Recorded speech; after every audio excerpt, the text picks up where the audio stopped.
At a family dinner, my wife stood up, raised her glass of wine, and said clearly, "I don't want to carry your last name anymore." Her new boyfriend leaned back and added with a smirk, "You're just a loser. She deserves a name from a real man." The whole table went silent. Forks and knives froze midair. Every relative turned to look at me as if they were waiting for me to explode, to scream, to break down in shame. But I didn't shout. I didn't flip the table. I just slid a pen across the long oak table, looked her dead in the eyes, and whispered, "All right then, sign here." She smiled victorious, grabbed the pen, and signed like she was claiming her freedom. What she didn't know, this wasn't a divorce paper. It was her own execution order. So let me ask you, if you were a man betrayed right in front of your family, would you scream? Would you fight? Or would you let the traitor destroy herself with her own signature? Drop your thoughts below. I'm Adrian Cross, and this is my story.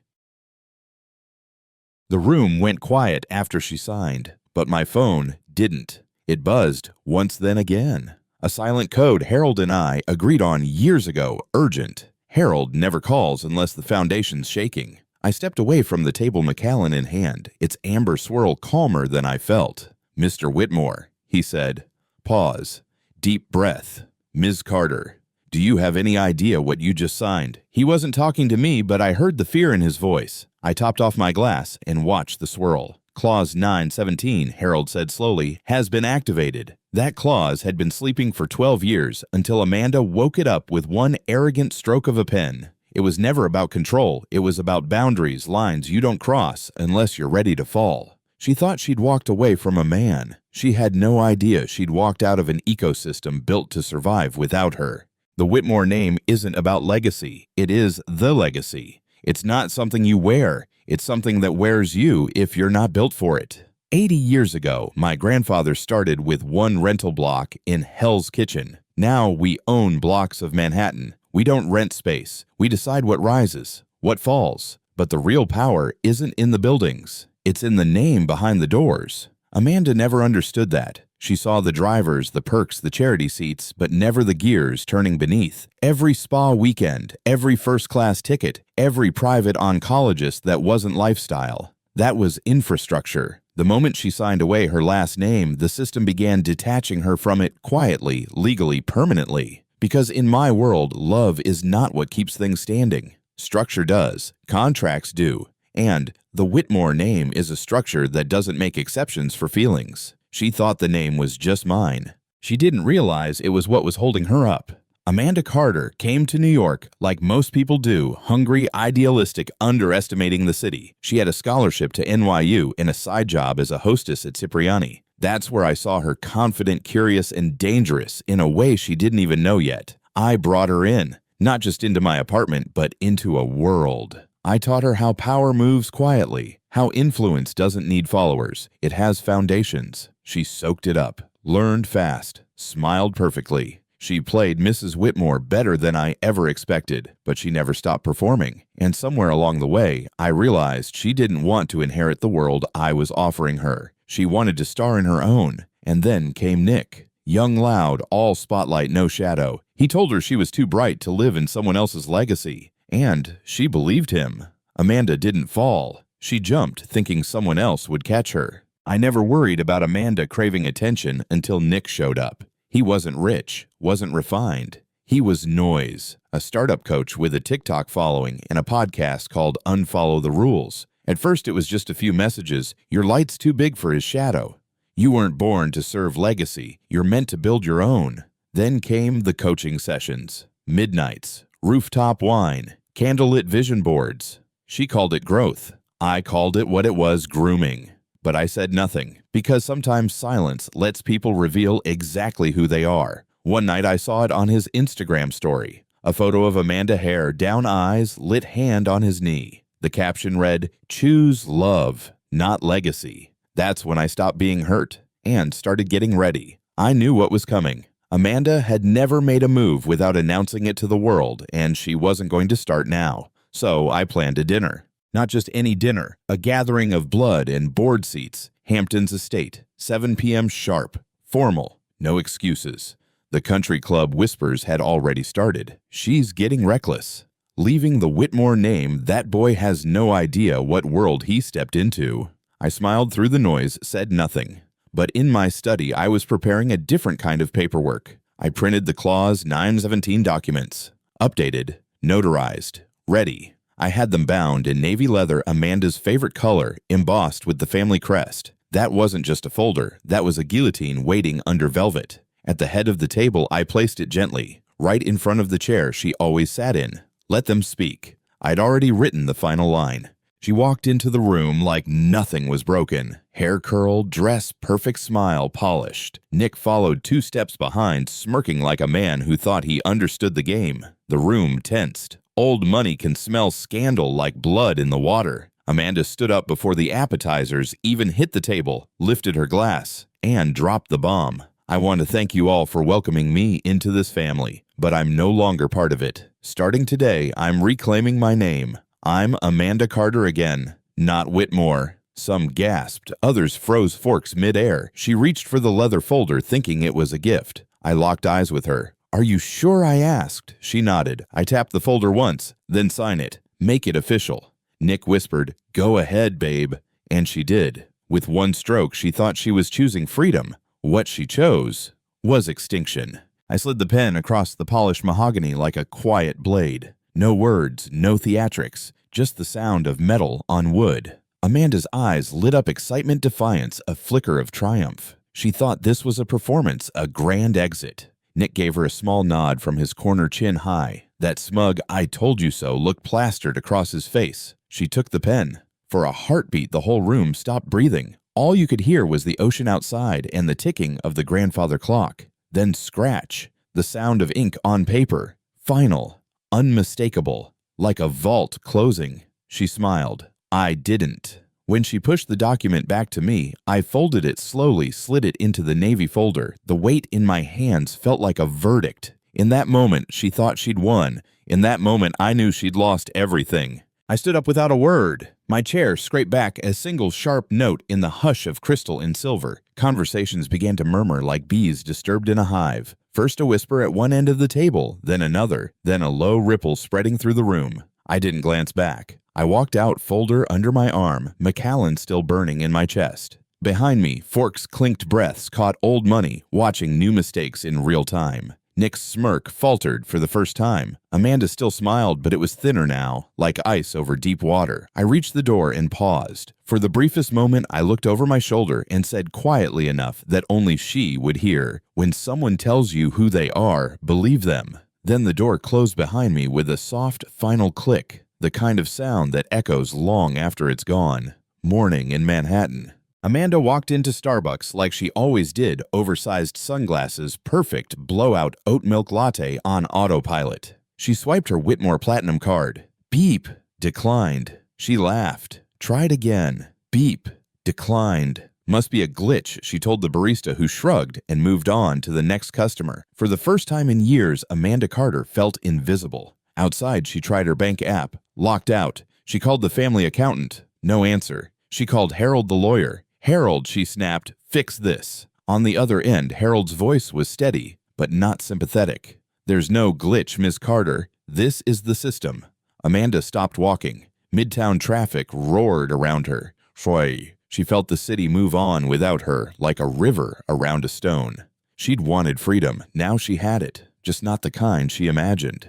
And this was only the first ripple. The avalanche hadn't even started yet. Losing a last name doesn't just change what people call you. It changes who answers your calls. Amanda's accounts were frozen before noon. Not stolen, not hacked, just closed. The systems that once bent over backward to serve her now ignored her like background noise. The concierge medical network gone. Her primary doctor of 5 years no longer available. Private spa she swore by fully booked until spring. Even the driver hers for 6 years was reassigned to my aunt. He didn't call to say goodbye. He didn't need to. These weren't accidents. They were consequences. It hit her slowly like cold water creeping into a warm bath. No backup, no coverage, no one to call. She thought she'd chosen freedom, but what she really chose was to walk out of the safety net and into gravity. And gravity in our world doesn't forgive. Once the infrastructure collapsed, the optics followed. Quick, brutal, Surgical. Her country club sent a cordial email. Membership status lapsed. Reapplication required. In other words, you're no longer one of us. The board of her favorite charity, where she chaired events, posed in press photos, smiled beside senators, suddenly decided to restructure. No warning, no gratitude, just a forwarded Zoom link she never joined. Her inner circle. The girls who used to brunch on Tuesdays and send heart emojis on every Instagram post. Now they were traveling swamped. So, sorry, let's rain check. Amanda wasn't just losing access, she was losing audience. Because in elite society, you're not measured by who you are. You're measured by who stands beside you when things go silent. And right now, Amanda stood completely alone. The worst part, she hadn't even hit bottom yet, but she was about to find out what the fall really feels like. Most families pass down heirlooms. Mine passes down clauses. I remember the day my grandfather added 9.17 to the Whitmore Charter. He was old but sharp as a blade. He said, "It's not for control, it's for protection, not for us for the name." Clause 9-17 states that any spouse who publicly denounces the Whitmore name while in possession of its assets forfeits all claims immediately. No appeals, no partials, no gray areas. Amanda signed the clause when we married. She barely read it. That's not cruelty. That's choice. Nick filmed her speech, posted it proudly on his page. Her voice clear and strong. "I don't need the Whitmore name." That wasn't a betrayal. That was a trigger. And when she put her signature beneath my leather-bound document that night, she didn't just walk away from a marriage. She activated a system that was designed, engineered to forget her. And now, it had already started. I was at the office that morning, overlooking Central Park, glass walls, clean silence. The kind of silence built by generations. My assistant Claire knocked gently. "She's called 4 times, she said. 5, actually." I didn't look up from the file. "Block the number," I replied. Claire hesitated. "Harold's online too." I picked up. Harold, usually composed, concise, sounded winded. "She's relentless." Said she didn't think it was real. There was a pause. Then he said it. She thought the name was symbolic. I looked out at the skyline. Whitmore wasn't a symbol. It was a structure coded, contracted, and reinforced by signatures. "She's asking if we can undo it," Harold continued. I said nothing. Because the truth is, you can't unjump off a ledge once you're already falling. Some lessons come with bruises. Others come with a silence that tells you you're not welcome back. That afternoon, I signed off the final authorization. Not revenge, not rage,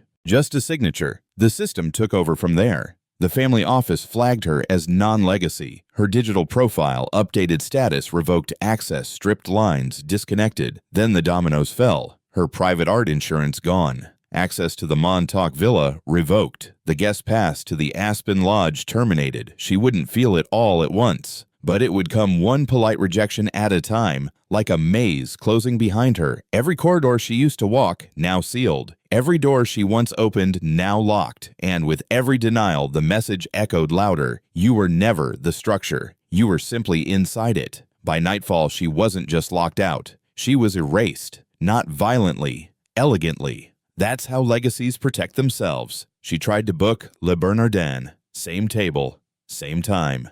The one we used to sit at every second Friday. "Sorry, ma'am." Fully committed. The voice was polite but final. She hung up, waited an hour, called again.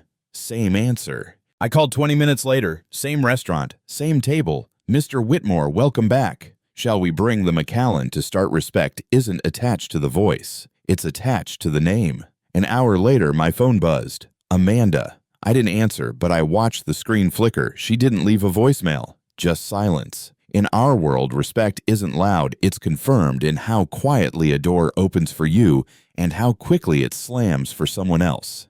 That table, it wasn't just a reservation. It was a mirror. And she was finally seeing herself from the other side of the glass. She went to the concierge clinic on Park and 65th. The one that used to wave her in before she even gave her name. This time, she stood at the counter. The receptionist didn't smile. "Insurance card, please." Amanda blinked. "I'm in the Whitmore plan." A pause. A few clicks. "I'm sorry, ma'am. That policy no longer shows coverage. You'll need to provide personal insurance or a credit card for the full visit." Amanda had never heard the words copay or deductible in her life. Now they sounded like a foreign language she was expected to speak fluently. She looked around. No special entrance, no familiar nods, just cold lights, coughing strangers, and the faint smell of Lysol. For the first time, she met America without protection. No net, no family name, just a woman alone holding a clipboard. And in that fluorescent silence, she realized this wasn't a bad day. It was her new normal. Later that week, Amanda drove back to the estate in East Hampton. Her car still had the clearance tag. Her code used to open the front gate before the wheels even stopped rolling. But this time, the gate stayed shut. No lights, no welcome, just a red light blinking quietly above the keypad. She entered the code again. Access denied. She buzzed the intercom. No answer. She got out, walked up, hands shaking slightly. The gate remained still. From across the street, a neighbor peeked through her window, the same neighbor who once waved with wine glasses and summer smiles. Now, she tilted her head, then slowly pulled the curtain. Amanda stood there on the outside of a house she once called home. And that's the thing about legacy. You don't rent it. You're either inside or you're locked out forever. I didn't leave her things on the lawn. I'm not petty. I'm precise. I had Claire arrange a storage unit uptown, climate-controlled, secure, cataloged, every item tagged and boxed. Her clothes, jewelry, even the antique mirror she loved crated and wrapped like something fragile. Because it was. I sent her the access code and a brief note. Your belongings are safe. The rest is not my jurisdiction anymore. No threats, no drama, just boundaries. Amanda once told me that legacy was a performance. She was wrong. Performance begs for applause. Legacy doesn't need an audience. The line between us wasn't emotional. It was contractual and respected. She didn't text back, but I know she opened the storage because the code changed 5 hours later. That silence, it didn't mean peace. It meant she finally realized this wasn't a war. It was a system, and she had voluntarily stepped outside of it. While Amanda dealt with gates that wouldn't open and calls that wouldn't return, Nick went live. Ring light, signature hoodie, a glass of something that looked like wine but was probably just branding. Sometimes he said into the camera, "You gotta choose love over legacy." The chat exploded. Brave, power couple, real over rich. He smiled like he'd won a revolution, but he hadn't won. He'd just uploaded evidence. Every sentence he spoke, every smug little laugh was auto-archived. Every stream, every comment, every edited reel. I had software that scraped it all for posterity. Amanda didn't know it yet, but her freedom campaign was becoming the strongest legal asset I'd ever owned. Not because it was cruel, because it was clear. Online, they were dancing in pixels. Offline, the paperwork was quietly sharpening its teeth. And I wasn't chasing. I was recording. I didn't need a private investigator. I had Instagram. Amanda's feed used to be curated like a luxury brand, museum steps, black tie galas, candlelit Hamptons patios with quotes about elegance and being the energy you want to receive. Now her latest post was a blurry cafe shot. 2 cappuccinos, no rings. Caption starting over isn't losing, it's realigning. But the algorithm knew better. So did her followers. Engagement plummeted from 18K likes to barely 2,000. Comments once filled with hearts and clapping hands now just read, "You okay? This feels different." Social media is a thermometer. And Amanda was cooling fast. Because when you build influence on association, you don't get to keep the spotlight when the room changes. People didn't unfollow because she was wrong. They unfollowed because she wasn't useful anymore. The silence was getting louder. And for Amanda, silence always meant danger. She tried to fight back the old way. A fundraiser. Something grand. The plan was to rent a venue in Soho, book a chamber orchestra, catered by that chef from Top Table. A new cause, her own name, Amanda Carter Foundation. For a minute, it almost felt like a comeback. The planner took her call. The venue said maybe. Nick filmed her picking out flowers. Then came the cracks. The donor she counted on was out of town. The event partner stopped replying. The venue politely withdrew, due to scheduling issues. She tried to rebrand, independent, fresh, fierce. But what she felt was familiar. Alone. 3 weeks before the event, she canceled it. No public statement, just a quiet deletion of the announcement post. That was the moment she finally saw it. Without the name, without the ties, her movement wasn't moving anything. At first she thought it was the algorithm. Messages sent. No replies. Then she noticed the pattern. Old brunch friends. Charity chairs. Even the florist who used to send her holiday arrangements. Seen, but never answered. When she called, the line would ring once, then voicemail. She left voice notes, voice texts, emoji reactions, each more desperate than the last. Her calendar used to be color-coded chaos. Now it was blank. Monday, nothing. Friday, nothing. Saturday, empty. No notifications, no outfit to choose. People don't leave all at once. They drift. And when they're gone, all that's left is space. And space? Echoes. Amanda didn't cry. She stared at her screen, willing it to light up the way it always used to. But nothing came. She had walked away from power, and power in return had quietly walked away from her. Nick didn't notice the cracks, at least not at first. He was still getting DMs, still going live, still selling the narrative of freedom from the old world. But the invites slowed. The big VC dinners, they were just for partners now. He organized his own events, tech-adjacent rooftop exposed brick and jazz playlists. People came, but not the people who mattered. The room was filled with followers, not founders, influencers, not investors, the kind of crowd that claps loudly, but never signs checks. Amanda wore a white blazer, stood at his side, smiled when the cameras came out. But her eyes, they scanned for someone real, someone from before. None came. Because in this city, you're not measured by how many people show up, you're measured by who doesn't. And that night, the real New York stayed home. That same afternoon, I was at the Botanical Garden, away from headlines, away from strategy. I was pruning roses. No cameras, no staff. Just soil shears and silence. The diseased branches look harmless at first, a little brown, a touch soft, but they kill from within slowly. You don't yank them out. You cut sharp and close. You burn what's removed. You water what stays. That's how gardens thrive, and families, and legacies. I wore old gloves. They were stained from decades of dirt and decisions, the kind that don't need press releases, the kind that don't get applause. Amanda thought she left a man, but she left a system, and systems don't react, they adjust. I didn't punish her. I protected the garden. Some roses bloom again, others once cut never grow back. The Whitmore Foundation Gala wasn't just an event. It was the heartbeat of our legacy. Generational faces veiled power in tailored tuxedos that cost more than cars. Nick and Amanda arrived late. He wore a velvet jacket. She wore something dramatic, white satin, open back, the kind of dress that screamed, "I'm still here." They posed, smiled. Amanda leaned into the camera like she still owned the room. But ownership is quiet. Presence is earned. And neither of them had either. Near the wine station, Harold, our legal counsel, approached. He didn't say a word, just extended a discreet cream-colored envelope.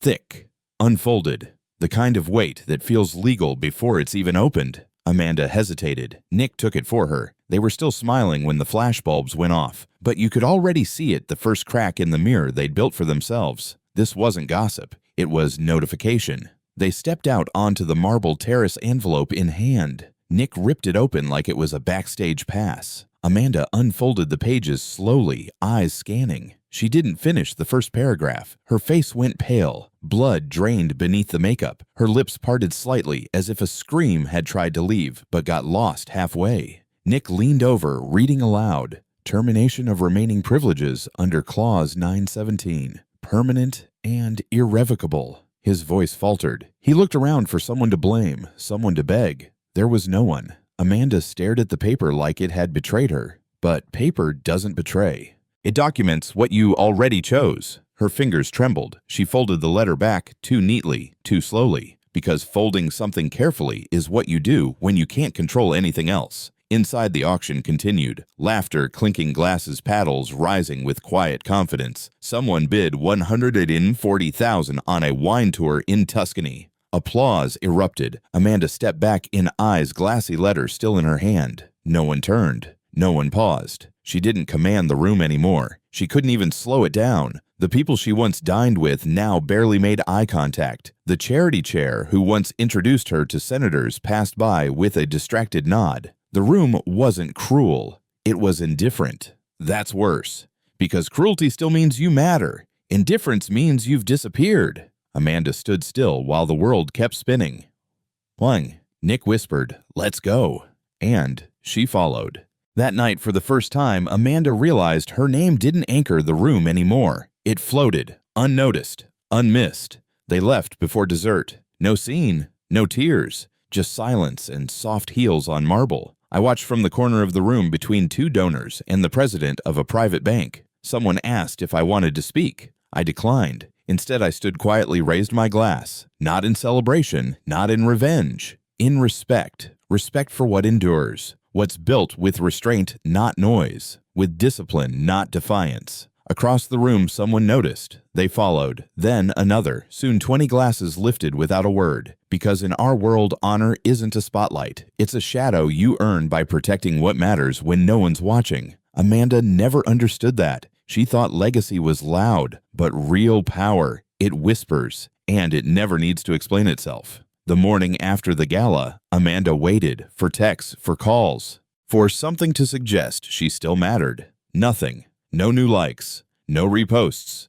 No whispered apologies or invitations to coffee. At 10:42 a.m., she called me. Blocked number, straight to voicemail. She tried again. Same result. No anger in me, just principle. Because there's one rule I've kept longer than my marriage vows. I don't rescue people from choices they begged for. Amanda didn't trip. She jumped. And I wasn't going to be the net she once mocked. Some men chase closure. Others guard legacy. She hung up, stared at the screen. The silence wasn't cold. It was earned. And in our world, that kind of silence is irreversible. Amanda sat across from a lawyer, uptown, sleek office soft jazz bottle of sparkling water she didn't touch. Duress, she asked. Coercion, emotional pressure. The lawyer raised an eyebrow. From who?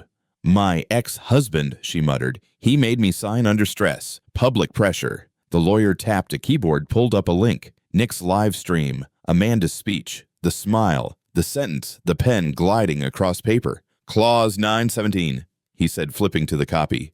Your signature, dated, digitally time-stamped, notarized, 2 witnesses, and this. He hit play. Amanda on video. I don't need the Whitmore name to matter. Pause. Silence.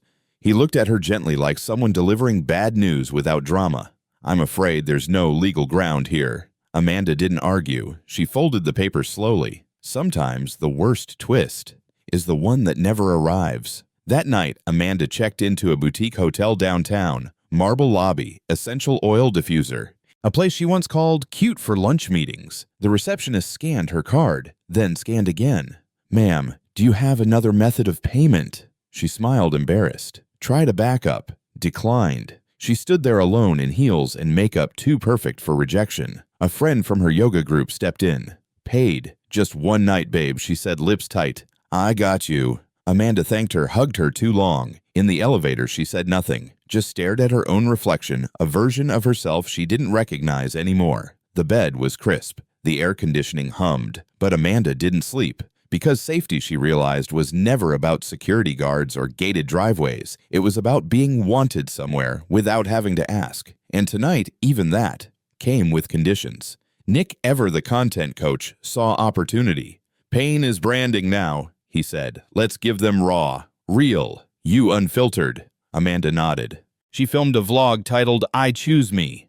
Dim light, no makeup, choppy editing. She cried in parts, stared into the lens like it was an old friend. For a few hours, the comments flooded in. Support, sympathy, the usual, you're so brave. Keep going, queen. Men are trash. But then came the fatigue. Didn't you post this yesterday? Girl, you chose this. This again. The algorithm cooled. Engagement dipped. DMs dried. Even pain, Amanda learned, has a shelf life in the attention economy. She wasn't a phoenix. She was a rerun. And the cruel truth of the digital world is this. Once your story stops trending, you stop existing. That night, I sat by the fire and remembered Ohio. Just the two of us, a courthouse, and her mother's locket pinned to her bouquet. Amanda had smiled like she owned the sky. And when she said her vows, we'll build something no one can take, I believed her. I thought she loved the idea of building. Turns out she loved the applause.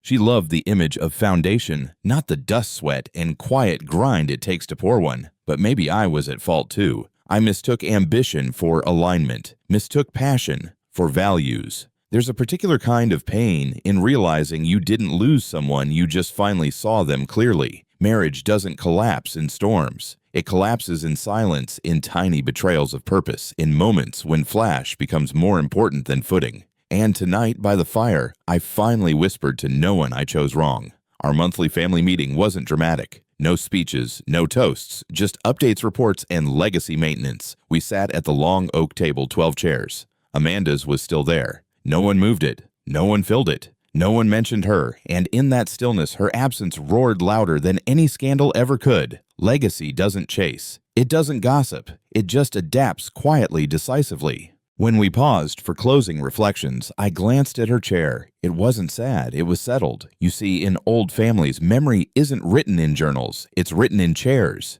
in who gets to sit, and who no longer belongs. Amanda hadn't just exited the room, she had erased herself from the table. And in legacy. That's the final sentence. Not a name scratched out, just a chair that stays empty long enough for no one to notice anymore. 2 months after the gala, I brought a new proposal to the board, the Whitmore Legacy Foundation. Not just wealth, but a blueprint for worth. We'd fund scholarships, yes, but only for those who embodied the values that built us. Honor, discipline, discretion, mentorship over marketing. One clause caused murmurs. No applicant may have publicly renounced the Whitmore name or its values. Some called it cold. I called it clarity. Legacy isn't about blood, it's about belief. And belief, once broken, can't be repurchased. Amanda's name was still etched in old plaques, old photos, but she wouldn't qualify. She had unchosen us. Now she was unchosen in return. And I didn't flinch, because gates aren't cruel. They preserve what matters. The board approved it, unanimously. The structure was solid, an endowment model that outlived trends, scandals, and human frailty. But more than that, it felt different,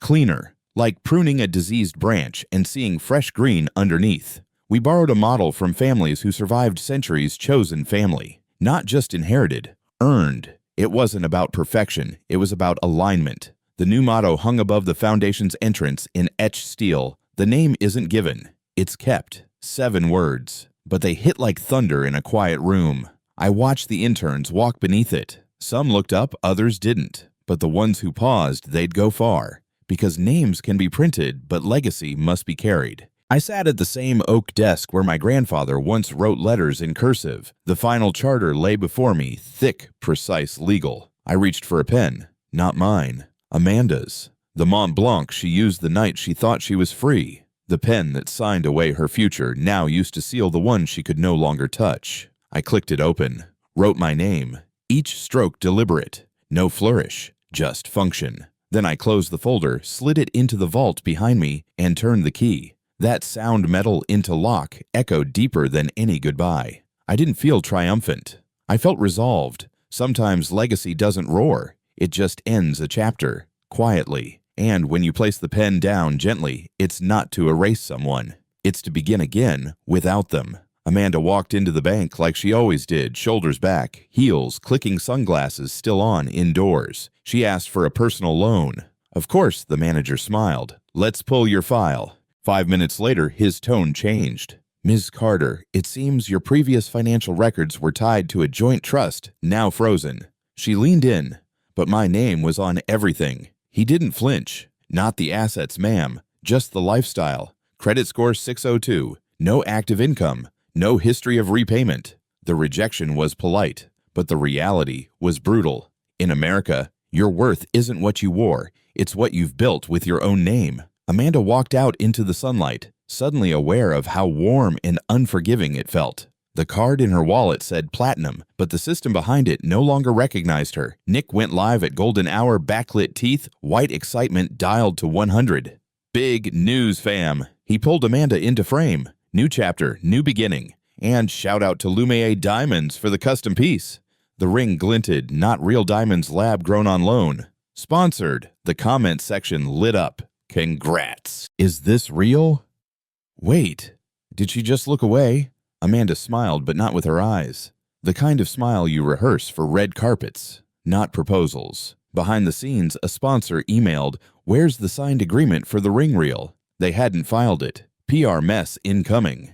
Amanda sat on the edge of the hotel bed watching the views climb, but every view felt like a receipt. Every comment felt hollow. She once believed love was a private vow. Now it was clickbait. They weren't building a future. They were leasing a narrative. Amanda showed up to her interview in Chanel. Not over the top, just enough to signal I used to belong. The firm was lean, young. No doormen, no marble, just desks and outcomes. The HR director smiled. Your board experience is impressive. Any direct campaigns you led? Amanda blinked. I was on committees, strategy, vision. Of course, she nodded. But what KPIs did you own? Engagements, leads, budget. Amanda scrolled mentally through Gala's table placements, floral arrangements. None of it translated. Not here, not anymore. The HR director smiled again, too polite. We're looking for builders, operators. Amanda walked out with a leather folder, 2 business cards, and a sinking feeling. All those years she thought she was working. Now she realized she was included, not relied on. And in the real world, inclusion isn't the same as contribution. The morning air in Central Park was crisp dry. I walked the rose garden alone, no phone, no headlines, no obligations. An old man in a wide-brimmed hat tended to a stubborn corner of soil. He nodded when he saw me. Some roots look alive, he said, not looking up, but they rot underneath. You gotta cut 'em, early, before they spread. I didn't respond right away. He kept working, gentle but certain.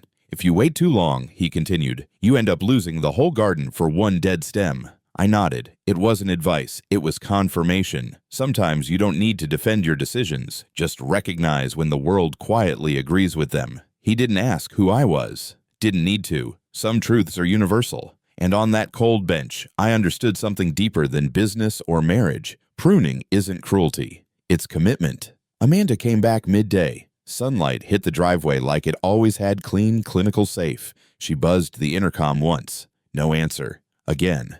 Still nothing. The gate didn't open. The house didn't stir. She wasn't locked out. She was simply not let in. And that was worse. No yelling. No confrontation. Just absence. Her eyes fell to the roses they'd grown thicker along the fencing. Pruned, cared for, quietly thriving without her. It wasn't a message. It was maintenance. That hurt more. She whispered, please, to no one in particular. And the wind answered through thorns. This wasn't exile. This was evolution. Amanda didn't cry. Not yet. Because somewhere inside she still hoped for rescue. Still believed this was temporary. But the system had already adjusted. And roses never bloom for ghosts. Nick was pacing the hotel lobby when she arrived, sunglasses on hair, a mess, tapping furiously at his phone. Babe, the views are dropping. Lumiere paused the deal. The podcast pulled us. Amanda blinked. You said this was real. It is. He insisted. But real doesn't pay unless it converts. We're burning through cash, my agent said. We need to lay low. Lay low, I mean. Maybe take a break. See other revenue streams. Personal brands, not couple content. You get it. She didn't. Not until that exact moment. The silence wasn't cold. It was calculative. Nick wasn't breaking her heart. He was exiting a low-performing campaign. Amanda sat back, breath caught somewhere between shame and disbelief. Even heartbreak, it seemed, had a line item now. And when Nick walked off to take a call, she looked down at her own reflection in the mirrored table and saw nothing sponsored left in her. It was a gray morning at the botanical garden. The roses were still wet from the sprinklers. I was kneeling in the soil, pruning silently, when I heard heels on gravel. Amanda. She stopped a few feet away, eyes swollen, makeup streaked. James, she whispered. I slipped. I didn't mean for it to go this far. I stood slowly, brushing dirt from my gloves. She took a step forward. I just lost my way. I looked at her steady, no-raised voice. You didn't slip, Amanda. You chose. The words cut cleaner than any blade. No shouting, no echo. Just truth hanging between us like cold air. She looked down at the path as if hoping it would swallow her. But nothing moved except the wind through the rose bushes, still blooming, still alive without her. She followed me deeper into the garden. Tell me what to sign, she said, voice shaking. What document? What form? I'll do it. Her hands trembled like someone reaching for a rail that wasn't there. I'll undo it all. I'll fix it. Just give me the paperwork. I set the shears down and finally met her eyes. "There's no paper, Amanda." She blinked. "What? It's not a form. It's a meaning. You can't sign back what you spent years tearing down." The silence landed harder than a scream. For a second, I almost saw the woman I married, bright, ambitious, lost.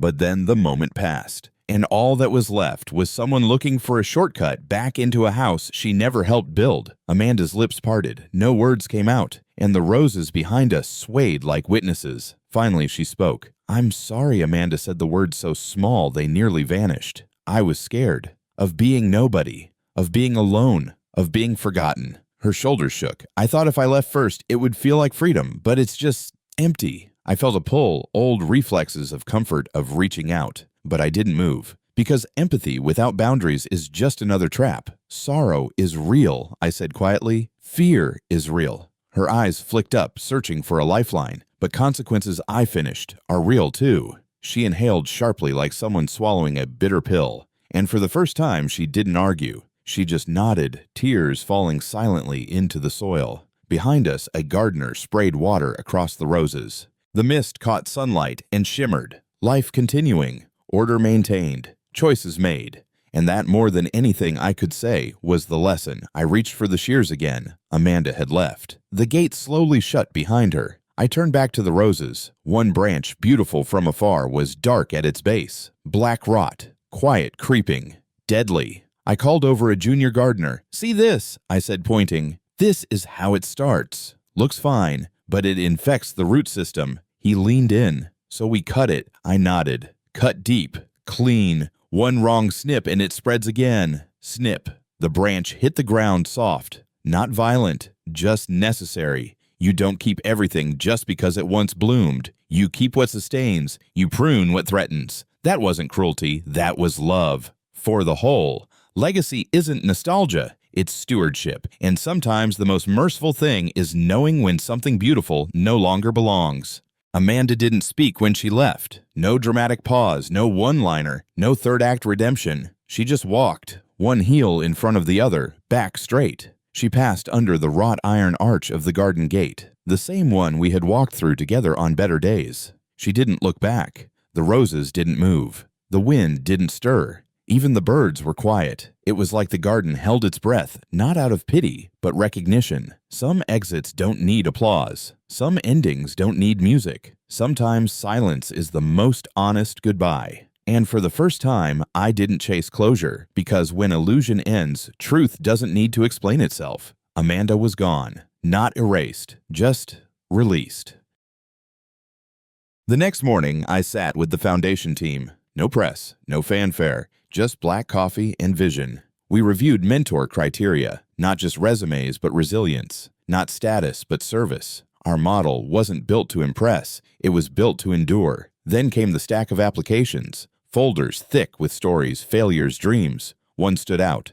A young woman from Queens, raised her siblings, took night classes, started a tutoring program for at-risk kids. No last name with weight, no endorsements, just grit. I circled her file. Let's start here. And for the first time in months, I didn't feel like I was defending a legacy. I was building one. This wasn't about Amanda. It wasn't about vengeance. It was about passing on something clean, earned, unbreakable, and quietly stronger than the noise we'd finally left behind. We sat around the long oak table, the same table where deals were sealed, weddings planned, empires mapped. But this time, it wasn't about profit. It was about permanence.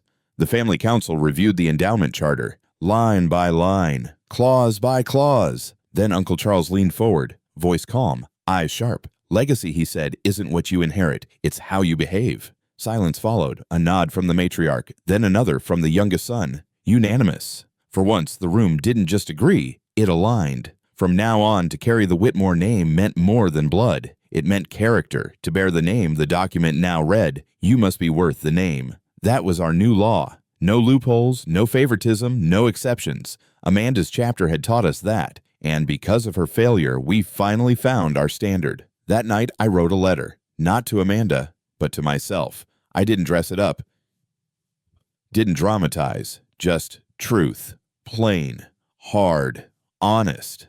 I wrote, "I loved her. She hurt me, but I also let her in. And I mistook charisma for character. I admitted the grief, the embarrassment, the moments I wanted to scream, the nights I rewrote history in my head. But I didn't curse her, didn't wish revenge, because carrying bitterness was just another kind of loss. At the bottom, I wrote one line, simple final: forgiveness doesn't mean returning. It means releasing.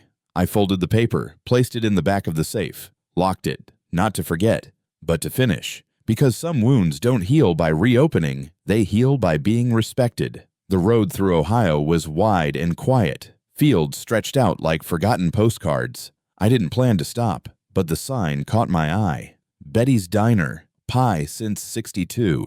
It hadn't changed. Same cracked red booths, same chalkboard menu, same smell of coffee and something fried. I parked, didn't go in, just sat there, engine off window, halfway down. This was where we first met, where she spilled her lemonade and I offered her half my fries. We were kids then, before names meant leverage, before love came with contracts. I smiled genuinely, not in sadness, in gratitude, because not everything that ends is wasted. Some chapters are just meant to be short, but beautiful. I didn't text her, didn't take a photo, I just let the moment sit. Like warm pie cooling on a windowsill. Sweet. Enough.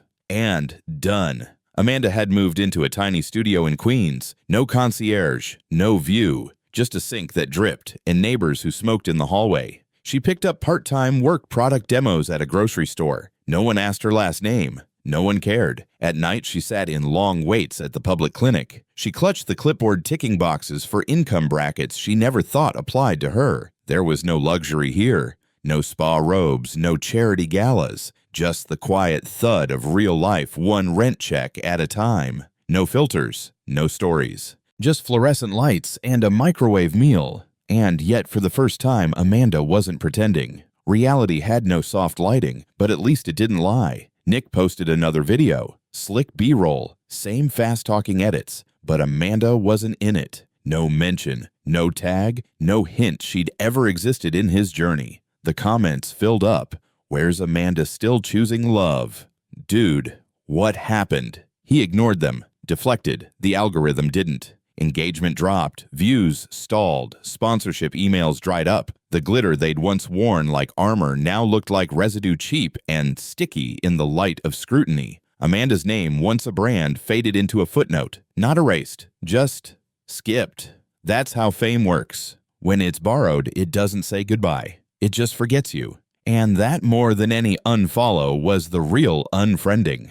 I met our first scholarship recipient on a Tuesday. He was 17. Polite, nervous. His hands were rough from part-time construction. His mom had stage 3 cancer. He cared for her between shifts. I want to study structural engineering, he said. Not just build buildings, build futures. He didn't know my story, didn't know the headlines, didn't care. All he saw was a door, and someone finally holding it open.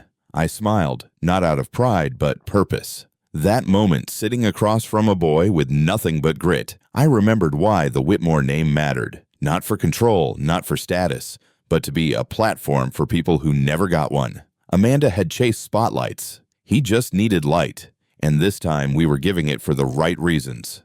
The night was still. The garden breathed in silence, just me and the roses. Some petals were just opening, others fading. The scent reminded me of my grandfather. He used to say, "You don't inherit a name. You earn the right to carry it." I looked around the legacy he left me. Not mansions, not wealth, but standards.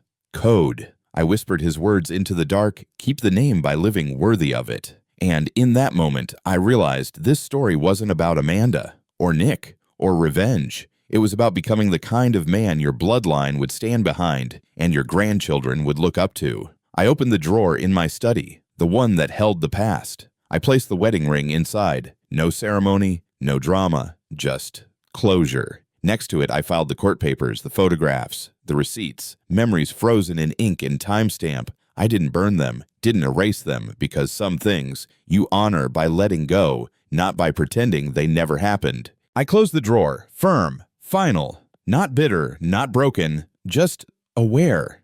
You can respect the past without being hostage to it. And when you do, that's not the end of a story, it's the start of owning it. The morning mist curled off the Hudson. My feet hit the path steady, left, right, left, not running from anything, not chasing anyone, just moving forward. Each breath tasted like salt and steel, the quiet kind of strength this city hides at sunrise. I wasn't young anymore, but I was steady, grounded. For the first time in years, there was no war inside me. No pretending, no noise. My name no longer a shield, not a burden, but a compass. That run wasn't about fitness. It was about alignment.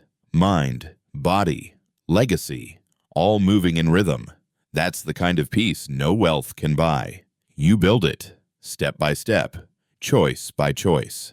I sat alone in my study. The room was quiet, not empty, but earned. The bottle of Macallan had dust on it. I poured a glass, one finger, no ice. The leather folder lay open on the desk, Whitmore Legacy Foundation. Final charter signed, 12 signatures, one future. I turned to the last page of my journal, the same one I started the night Amanda signed, and I wrote, "A name isn't given. It's held by how we live for it. Not for applause, not for followers, but for the next hand that carries it forward." I raise my glass to my grandfather, to the future, to the pain that taught me peace. And if you've ever kept quiet, ever walked away from chaos to protect your dignity, then maybe, just maybe, you understand. Comment, "I choose legacy," and let them know you didn't fold. You chose to build.